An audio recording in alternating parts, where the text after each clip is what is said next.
right, welcome to episode number 77 of Tunesday Tuesday, featuring me, Boston Chris, and presented by the Boston Chris Show. I appreciate everybody for being here today. Man, I am so stoked to be chatting with my buddy Trey Calloway again. This will be time number 3 that we're chatting with Trey. You just heard his last single, Hank You, which came out a little bit earlier in January. And we're going to be chatting with him about all the stuff he has going on. A lot of cool stuff we're going to be chatting with Trey about, including his brand new single, which is literally just out like 2 or 3 days ago, called Truck Around. That's right. That's right. You guys need to be checking out that song. We're going to play that song and a couple of picks of the week for him as well. Because Trey has been here so many times, we're actually going to give him a couple of picks of the week because that's just how we roll here. So, guys, without any further ado, man, let's get into it with the one and only Mr. Trey Calloway, who is waiting patiently right now. Is Trey Calloway back on the show again? I think for the 3rd time, Trey. Is that right? What's up, Boston Chris? Yeah, I do believe you're right, man. I think it's the 3rd time. 3rd time's a charm, though, I think maybe you're almost a certified co-host at this point, Trey. Hey, I'm all right with that. Man, how you been, dude? I know you're keeping busy.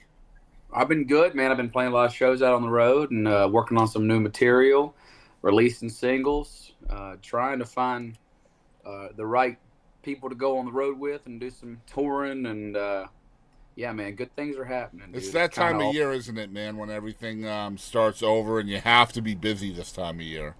It is, man. You know, Nashville and the music business really shuts down during the holidays. It does. You know, from November through January, it kind of stops, you know, so which was kind of a learning curve for me, kind of an adjustment thing for me. I wasn't really used to that.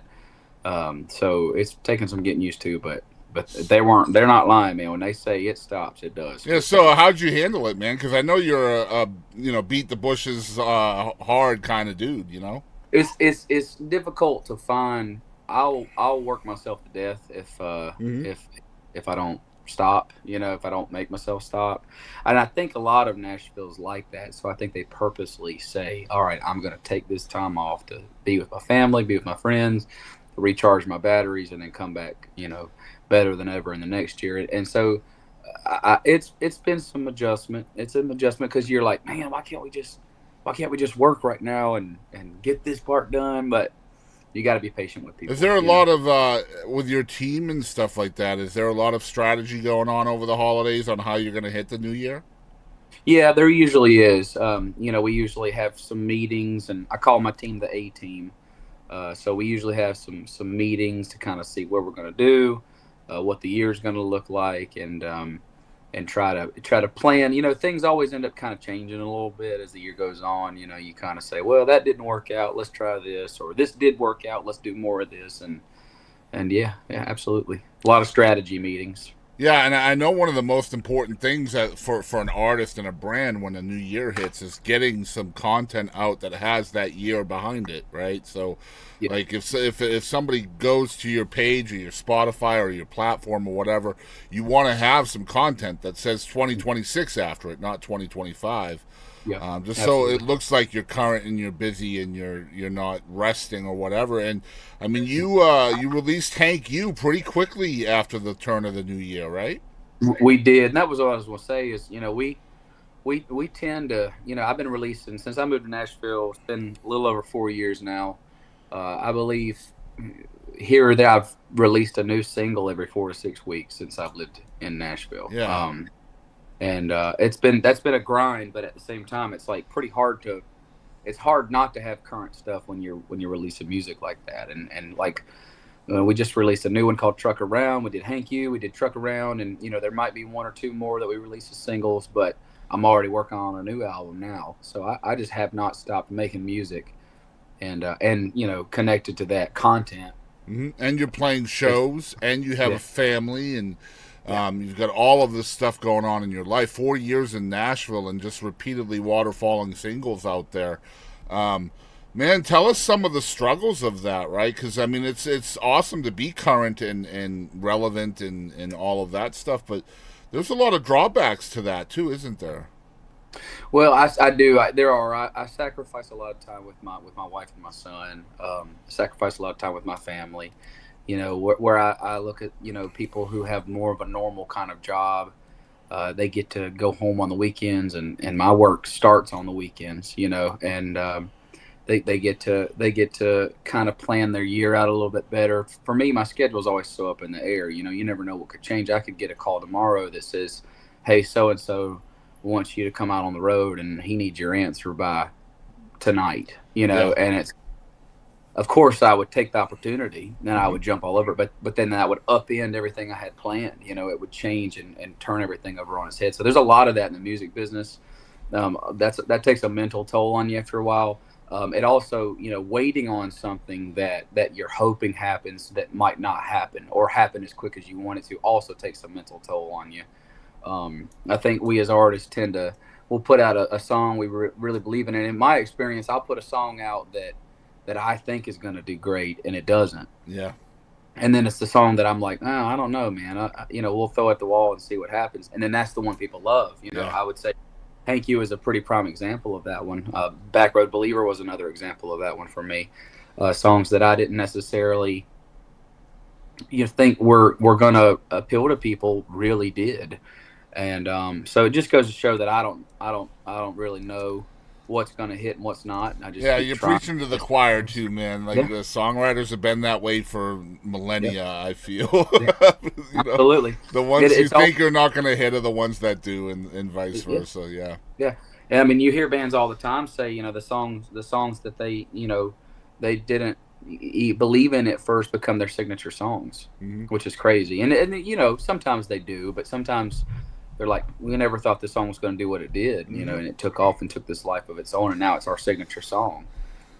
So Hank U is kind. I mean, Hank U is, I would say, as far as regionally, when I come back to the Carolinas, it's Carolina Man, which is a song I released back off my first album. I was just a kid, and so I would say that was still regionally my signature song. But then I would say Hank U has become almost a signature song. We play it almost every show. I mean, at every show we play Hank U. It gets requested.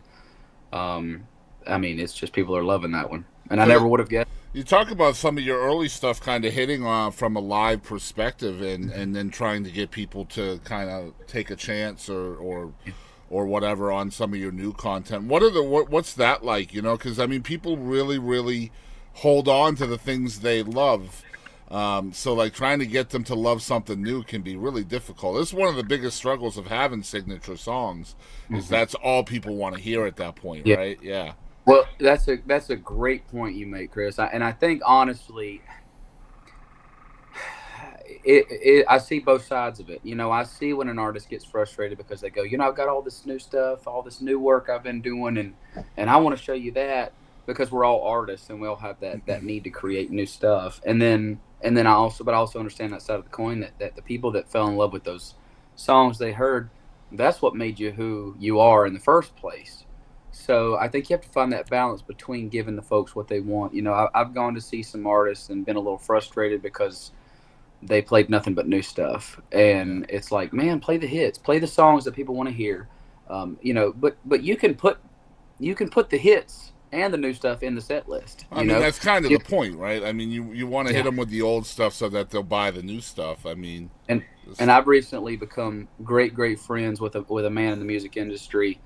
He's become like a grandfather figure in a lot of ways to me. Become a best friend to me, and he said it's like a restaurant. He said being an artist in the music business is like having a great restaurant. Somebody might come for the chicken and fall in love with the chicken, but then they find out you got steak and your yeah. steak's really good too, and so they come back for the steak. And Hmm. you always want to be coming up with new dishes for them. They can always come back to the chicken. They're always going to love the chicken, but then Yep. they're going to love the steak and the ribs and the mashed potatoes That's and a whatever. wise So man right it there, was a man. really good analogy, and Yeah. I've kind of tried to live like that for the past year or so. That there's room for the new stuff and there's room for the old stuff. Like I love playing Carolina Man. When I come back, like when I'm traveling and I come to the Carolinas, I play Carolina Man maybe 4 times a night. I mean, it's that crazy. They will Wow. not let me Yeah. not play it 4 times That's a an night. anthem. That's an anthemic song at that point, right? It's Yeah. become that for me. Yeah. I had a manager at the time. asked me to write a song about what it was like to be from the Carolinas, and I wrote Carolina Man in probably an hour, and that was a song I wrote by myself, and it became a signature song for And me I think when that's so important to have that anthemic song for when you go home, right? Like, and you know, it's crazy, Chris. I've thought about recutting Carolina Man a million times because that recording is a little bit dated sounding now, and you know, my voice has deepened and gotten a little richer because I was just a kid when I made that record, and and that's when you and, bring a featured guest and onto the record. everybody goes, "Don't re-record it." Everybody says, "We Mm. love the record the way it is. It's perfect. It's that moment in time for Yeah. you. Don't re-record it." So I don't, you know. Yeah, I understand that all too well, man. One of the things I love about you, you know this, I've told you this in the past, but for the folks that are watching tonight, I want them to really understand what type of songwriter you are. It's so dope what you do with turns of phrase and wordplay and stuff like that. The hank you, the trucking around, stuff like Yeah. that. Um, Thanks, man. yeah, man, where are these ideas coming from? Are they always yours? Because I know you co-write quite a bit and you're in the room with Yeah. other writers. So are these songs born from the title and then you're creating the story around them? Is that how it works for you? They're not always my ideas. I have been blessed to have great co-writers, great friends of mine who are great writers as well. But a lot of times, you know, the idea will come from me. A lot of times, the idea will come from them. With Truck Around, for example, I had the hook in my book. It was "Don't Make Me Turn This Truck Around," which I think there's a hit song right now called "Don't Make Me Turn This Truck Around." So it's a good thing we didn't end up writing that one because I think that song came out right Wow. after we had that song right, you know, and that tends to happen to me, man. That's crazy. Like I released that song called "Worth a Shot," and then Dirk Bentley had a song called "Worth a Shot" right after, and I had a song called "Country Looks Good on You," and then there was a fella who had a song that was "Country Look Good on You," and it was like it's a good thing I didn't really put a lot of money behind these songs, Yeah, man, because yeah. you know people were going to think I was a hook crook, and I'm like, no, my version came out first, so that seemed to Is that happen to me. frustrating for you when that happens? It very much so. I had a song called "Honky Tonk Hall of Fame" that I wrote, and then found out that Chris Stapleton and George Strait had a song called "Honky Tonk Hall of Fame," and I was like, well, it's a good thing I didn't put that one out because we actually did record that one, and I didn't put it out because of that. And so it's like, man, you really got to double check. But so my buddy Aaron Lloyd that I wrote the song with, Jim Hawkins and Aaron Lloyd, we wrote with that. And I was saying, "Don't make me turn the truck around," and he said, "Truck around, truck around." He's like, "Truck around and find out." And I was like, that's it. That's what we should do. And so we wrote "Truck Around and Find Out." Man, we wrote that song in probably an hour. It did not take us long. Yeah. And that was one of those ones that just kind of flowed out because it's a fun, campy, little cheesy. You know, got some Joe Diffie vibes in it. Got some Tim McGraw. What was that Truck Yeah song? People have said it reminds Mm-hmm. them of that a little bit.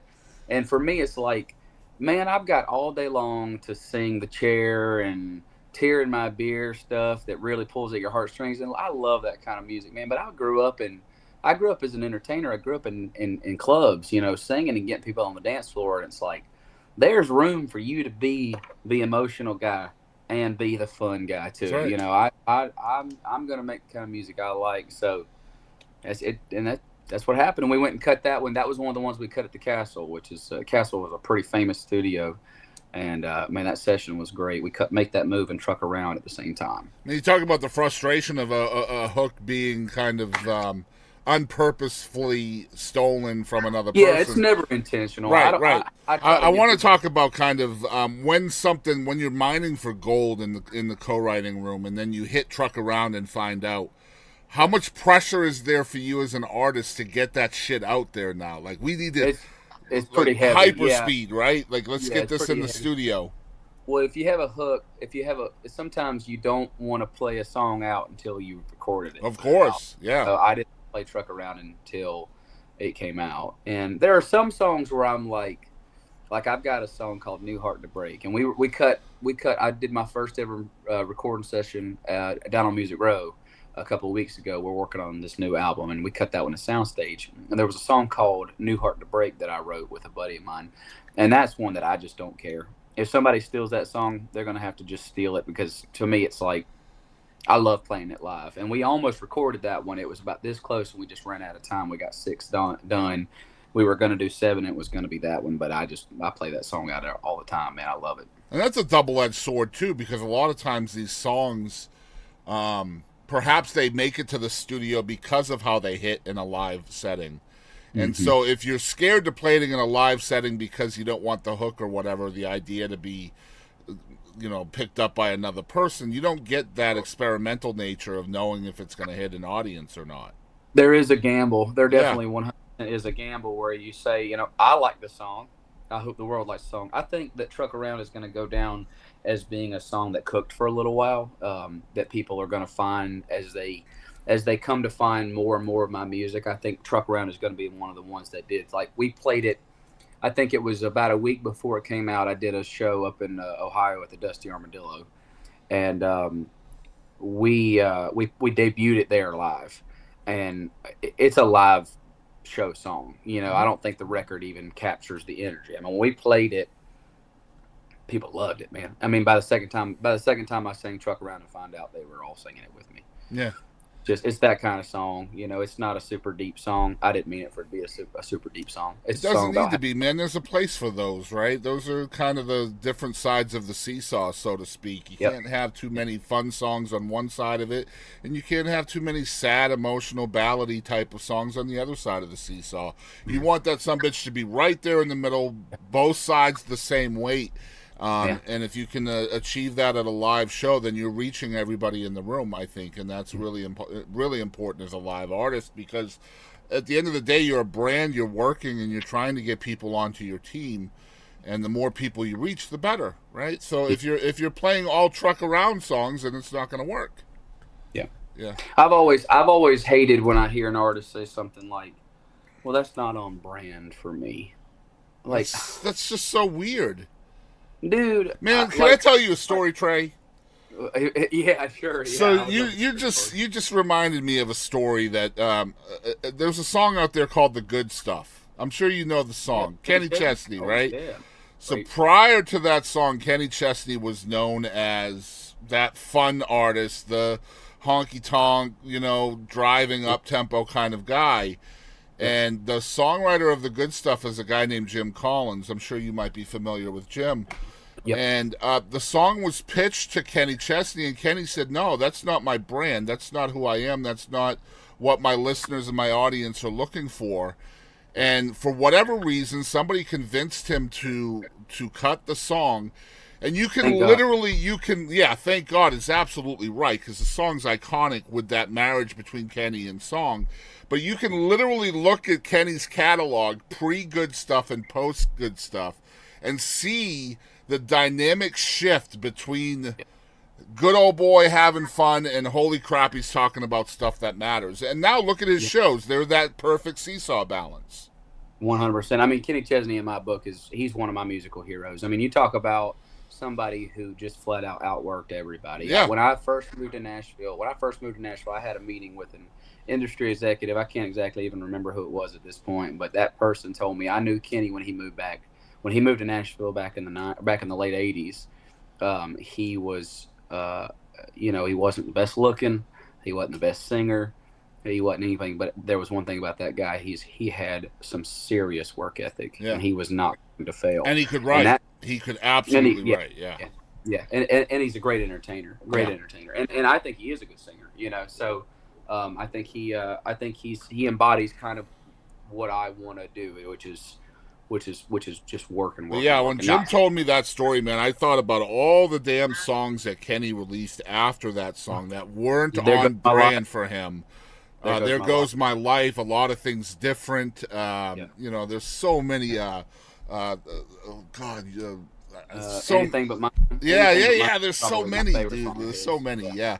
But then he had living in fast forward. She thinks my tractor's sexy. Yeah, he's still doing the stuff, right? Exactly. He still had the stuff. You have to have that, but I mean, again, his seesaw was freaking balanced, and think about all the freaking fans he got because of that, showing another side. Robin Williams, when he decided not to be a comedic actor all the time, right, showed how awesome he was at dramatic roles. Yeah, just good points, man. I love that. So I'm gonna put you on. Go ahead. It does, man. Like, to me, my brand is whatever I want to sing. Mm-hmm. My brain is And that's important. Is there pushback from anybody for that? Because I know that you're working with a label and a team and all of that. Like when you have that freedom as an artist, I want to do this. Is there yeah. pushback from anybody saying that might not be a good idea, Trey? Sometimes, never enough to where, and I kind of have a rule of thumb that I live by, and I do it in the songwriting room too. Anything like this, if I am like 100% sure of something, I'll stand up for it. Yeah. But if I'm not, I'll listen to the people around me and take in their advice and listen to them. Do you ever wonder if you are 100% for something and somebody else isn't? Do you ever wonder why they aren't? Yeah, I do. But for me, it's like at the end of the day, it's my name on that song. Sure. And it's like, if I'm 100% sure about it, I'm going to stand up for it. And if I'm not, I'm willing to. And it's the same way with writing a song. I'll tell new co-writers of mine when first time we write, I'll say, let me tell you this now. Don't worry about hurting my feelings. Don't worry about anybody's ego. The best line should win. And the only time I'm ever going to put up a fight with you about anything is if I wholeheartedly believe that this line needs to either be in here or not be in here. Yeah. And that's that's the only time I'll stand my ground. And it doesn't happen very often. I tend to be very kind of, especially with the songwriters that I've started to stumble into, the guys that I've started to write with, the guys and girls I've started to write with, you're like, okay, I see why this person is this person. Yeah. It's because they're genius. And I tend to be the guy who sits back in the room and goes, whatever we write today, I'm going to sing the heck out of. Yeah. But if somebody has a better idea as far as a line goes, I'm going to concede to that person because I know well enough to get out of my own way. Man, it's about knowing that there's always somebody better than you. Oh, like, 100%. No matter how good you get. Songwriting. Yeah. Especially with songwriting. Yep. Everybody around me tells me, don't say that. Don't say you're a good songwriter. But, man, I know some good songwriters. Man, I remember when I was a kid. I'm 6'4". I remember when I was a kid playing basketball in the projects and on the playgrounds. I was a badass. Yeah. And then when I went to the city, not so much badass anymore, man. That's funny, man. I like that. That's hard to deal with when you're not quite a badass anymore. You know what I mean? Like, I think a business strength of mine is knowing that I don't know everything. Yeah, I think that's important in this business. It's guided me in business. Yeah. It's guided me in business. It's guided me in music. And, it's like we said before, sometimes I just won't be so sure about something and I'll say, well, sure, why not? Yeah. And it'll end up doing great, Yeah, and that's the way it is, man. As long as you know that about the business, you're already a little bit ahead of a lot of folks that are just getting there. Thanks, man. Yeah, I mean, ego is such an interesting thing in the music business because in a way, you have to have some of it though, Trey. Like, if you don't, then you're never going to stand up for yourself, right? Like, ever. If you don't have some ego, like, look, I'm a badass, this is my stuff. But at the same time, boy, you got to know when to check that stuff, man, because... Well, it's a career killer. Absolutely. They say the same asses you kick on the way up are the ones you got to kiss on the way down. It's so true. And the thing about it is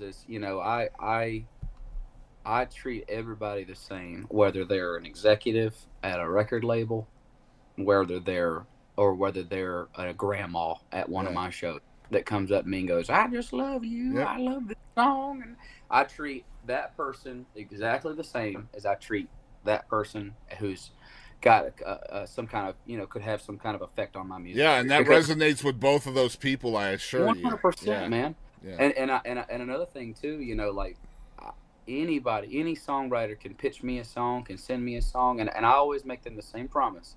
I always say, I am not going to promise you that I'm going to cut this song, but I am going to promise you that I am going to listen to it. Yeah.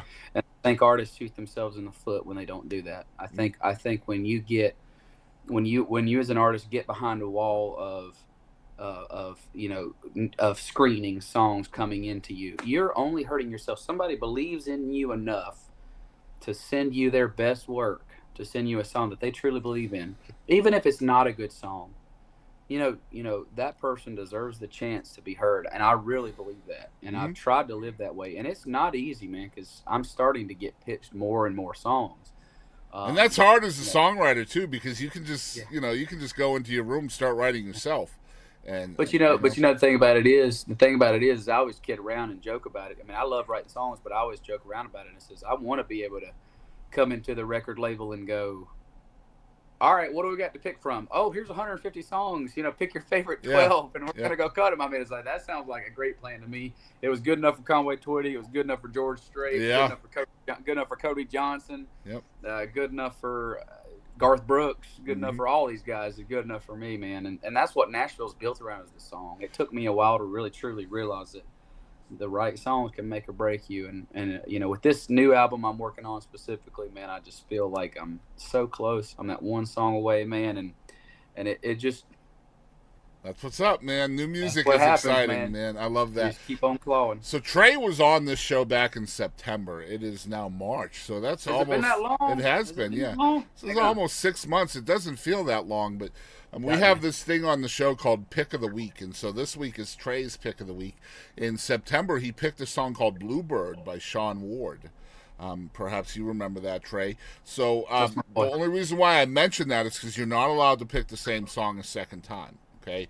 So, what is your pick of the week this week? What song either has inspired you? What song do you want more people to know of? Or what song are you obsessed with right now? You can pick any song in the world for people to hear right now. It's cliche, man. Well, you know what? I don't know, man. I don't know. Give me a couple minutes. Ask me some more questions. Let me think on that one for a minute. Oh, man.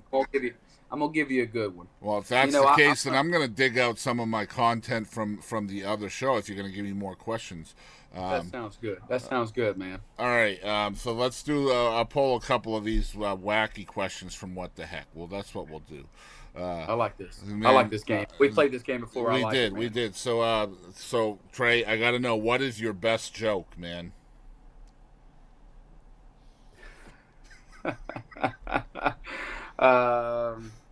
What's the last thing that goes through a bug's mind when he hits a windshield? I have no idea. His ass. Do you remember? That's a good clean one. That's a good clean one for you. All right, you went clean. I'm gonna go dirty. All right. All right. So do you remember? John Wayne Bobbitt and Lorena Bobbitt? Yeah. Well, I've heard of that name. All right. So context: Lorena Bobbitt and John Wayne Bobbitt were a married couple, and she found out that he was cheating on her. Is she the one that? She whacked off his. Oh yeah. His thingadoodle while he was asleep. Kid. Yep. And I was a little kid when this happened. Did you hear about the gay couple that was driving behind Lorena Bobbitt when she threw the penis out the window? No. Yeah, that penis hit the windshield, and the one gay guy looked at the other guy and said, "Did you see the size of the prick on that bug?"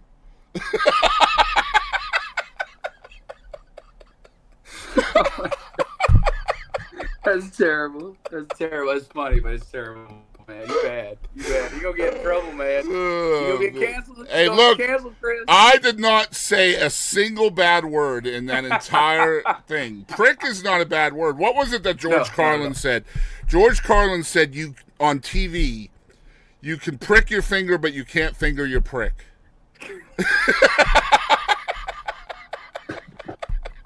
When am I going to see you at CRS? Are you going to be at CRS? I don't know. What is CRS? Remind me. It's next week, brother. It's next week. Anyway, I was going to ask you because I got some more jokes to tell you when I'm not on camera. Okay. All right. See what happens when he doesn't just give me his pick of the week. All right. So let's see here. I got two picks of the week. My God, he's looking for loopholes. Stream. Loopholes. All right. My favorite big hit song right now. And I just feel like she's gotten enough attention. It's a waste of a pick for me to talk about it. But Ella Langley's "Choosing Texas" is just a daggum hit, son. It's just a classic. It's going to be a classic country song. I mean, when we talk about that song 30, 40 years from now, it's going to be a classic. So, what a great song. Absolute masterpiece. Her voice is beautiful. The song is beautiful. Perfect mash of artist and song. So that's half of my And a co-write from her with Miranda Lambert. Yes. Oh, yeah. Miranda's on that song too. It's just a masterpiece. I mean, there's no other way to classify that song other than a masterpiece. And then my boy Jacob Jones cut a song of mine Actually, my boy Jacob Jones cut a song of mine called "Every Morning Kind of Love," and I was a little frustrated with him at first because I was going to record it, but he ended up beating me to the punch.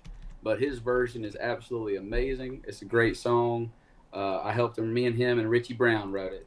It's called "Every Morning Kind of Love," and it's a really good song. So I would say go check out some "Every Morning Kind of Love." So on our pre-recorded podcast for the Boston Chris Show, we have a segment called Song Obsession, which is a little bit different than Pick of the Week that I do on the live show. And we have had 6 in a row. Now with you, 6 in a row have chosen Ella Langley, Choosing Texas. Choosing Texas. I mean, I'm telling you, it's everybody's favorite song right now. Yeah, and I mean, of those people, some of the people that have chosen the song as their song obsession, just to give you an idea, William Lee Golden of the Oak Ridge Boys chose that song. Kent Blasey, who wrote "If Tomorrow Never Comes" for Garth Brooks, chose that song. Kent and I were talking just the other day. Did you interview Kent? I did just the other day. Yeah. Kent and I are talking about getting together and writing soon. I'm gonna text him right now. It says Boston Chris says, "Hey, buddy." Yeah, man, he enjoyed his time here. So yeah. So we have 2 picks of the week for Trey. We have Choosing Texas and Every Morning Kind of Love from Jacob Jones. We're also going to feature, obviously, the brand new single. And when I say brand new, y'all, this thing has been out for literal days. It's called Truck Around by Trey Calloway. We're going to play that here in a minute as well. And so, guys, if you're just hearing about Trey, you should know him already from his multiple times on this show. He's almost my Ed McMahon at this point. I mean, straight man. I'm all right with that, brother. Yeah. I mean, was it Color Man? Yeah. My wingman, we'll call it the wingman. TreyCallawayMusic.com is the place you want to go to get all of his music, his merch, his tour dates, his news. Anytime he has something new coming out, he puts it on there. So TreyCallawayMusic.com. You guys make sure you're following along over there. His social medias, if you want to follow on your favorite platform, Facebook is Trey Calloway Music. I believe Twitter is Trey_Calloway. And then Instagram is Trey Calloway Music as well. So you guys follow along on those. YouTube is Trey Calloway 1. And TikTok, thank you for having a TikTok, is Trey Calloway Music. So follow on your favorite platforms, man. Trey, always welcome back, dude. You know that. Thanks, brother. I appreciate you having me, man. No problem. Thanks for not running away from my dirty joke. No, never, brother. We'll talk soon, man. All right, man. You have a good rest of your day, dude. All right, brother. Be safe. Yep, bye-bye. All right, guys. It's Trey Calloway here on the Boston Chris Show through Tunesday Tuesday, number 77. What a treat it is to always chat with Trey whenever he has new music coming out, man. And just a super cool cat, down to earth, and really believes in the show here. So we're excited to play his brand new single, which, again, has only been out for like 5 days, guys. This is Trey Calloway. Once again, here is the single, Truck Around. I think you guys will really dig the song. Here it is.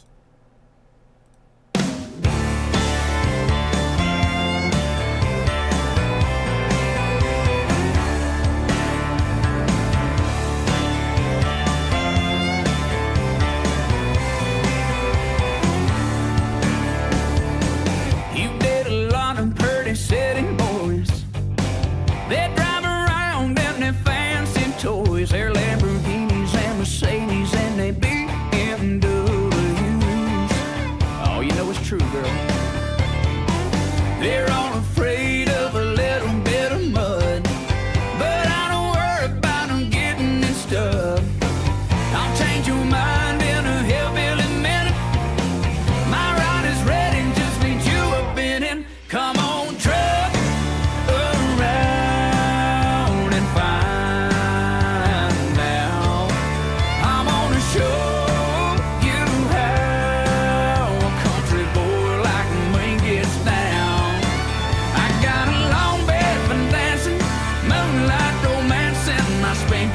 Subs get loud, and it's a great big world on the outskirts of town. Truck around and find out.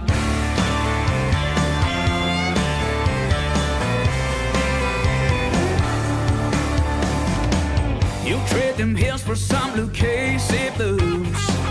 Ditch that dress for some Daisy Dukes. Ain't popping bottles in no downtown club. We sang it straight, you look so good in love. I said, truck around and find out. I'm gonna show you how a country boy like me gets down. I got a long bed from dancing, moonlight romancing. My speakers and my subs get loud. And it's a great big world on the outskirts of town. Truck around and find out. Oh yeah.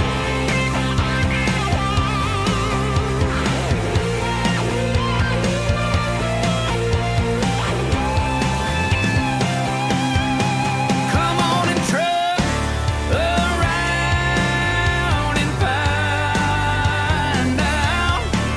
I'm gonna show you how a country boy like me gets down. I got a long bed from dancing, moonlight romance, and my speakers and my subs get loud. Yeah, it's a great big world on the outskirts of town. Truck around and find out.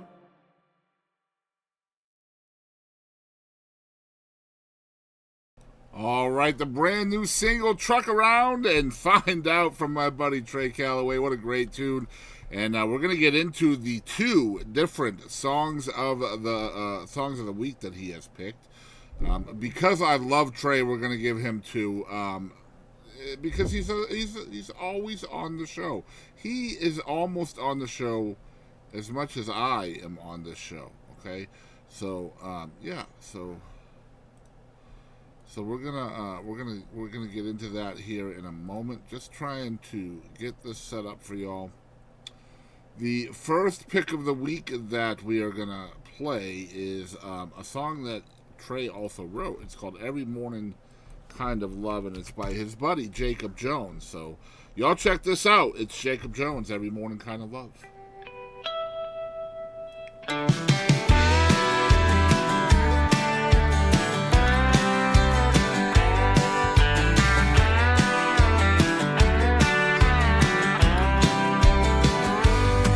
I've been thinking, swear I ain't drinking. Yeah, something's been on my mind. We ain't talked about it, but I'm about to stop wasting precious time. Don't wanna spend another minute without you in it. I need you like the corn needs rain. No matter how you spend her, this love is a winner, and I'm betting on us today. I wanna kiss you, I wanna miss you, I wanna give you everything I can. Ring in a car, a nice little farm, a big red barn on a piece of land. Girl, with you, even a lifetime ain't enough. I wanna kiss you every morning, kind of love.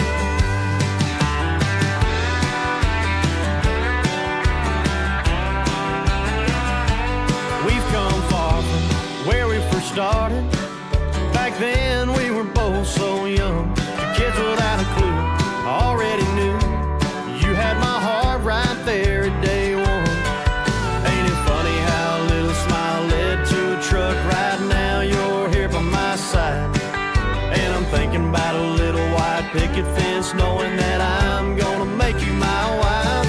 I wanna kiss you, I wanna miss you, I wanna give you everything I can. Ring in a car, a nice little farm, a big red barn on a piece of land. Girl, with you, even a lifetime ain't enough.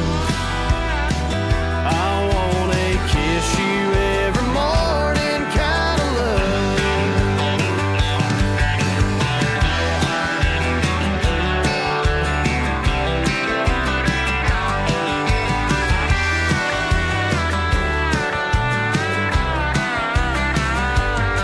Don't wanna spend another minute without you in it. I need you like the corn needs rain.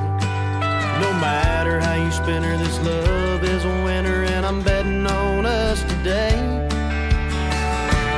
I wanna kiss you, I wanna miss you, I wanna give you everything I can. Bring in a car, a nice little farm, a big red barn on a piece of land. Girl, with you, even a lifetime ain't enough.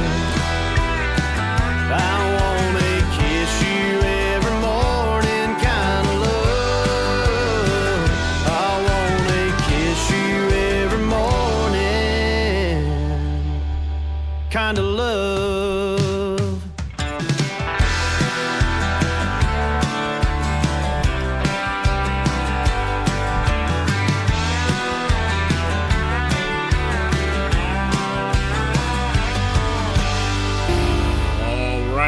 All right, it's Ella Langley choosing Texas, one of the two picks of the week from my friend Trey Calloway. Want to thank Trey once again for being here. Y'all make sure you're following along with Trey at TreyCallawayMusic.com. You're going to find all of his merch, his music, his tour dates. Everything is over there. Get up-to-date news on everything he's got going on. I want to thank you all for paying attention and tuning in to episode number 77 of Tunesday Tuesday, presented by the Boston Chris Show, a now nominated top 5 podcast by the Texas Country Music Industry Awards in 2026. Just found out about that the other day. Super thankful for all of you that nominated us for that. And we'll find out at the awards in July if we are a top 1 podcast in the state of Texas. So that might be fun. If that happens, it'll be fun either way. But also, guys, I want you to follow along with everything we have going on at the Boston Chris Show. And we will be live again in less than an hour and a half with Lee Newton, a beautiful and talented young lady who will be here chatting about her new single, Silver Threads and Golden Needles, the classic song, which is 70 years old now this year. And she's doing that song with the niece of Dolly Parton and the daughter of George Jones and Tammy Wynette. That's right. Lots to chat with Lee in about an hour, and so make sure you're here for that. I'll catch you down the road. Thanks for tuning in, guys.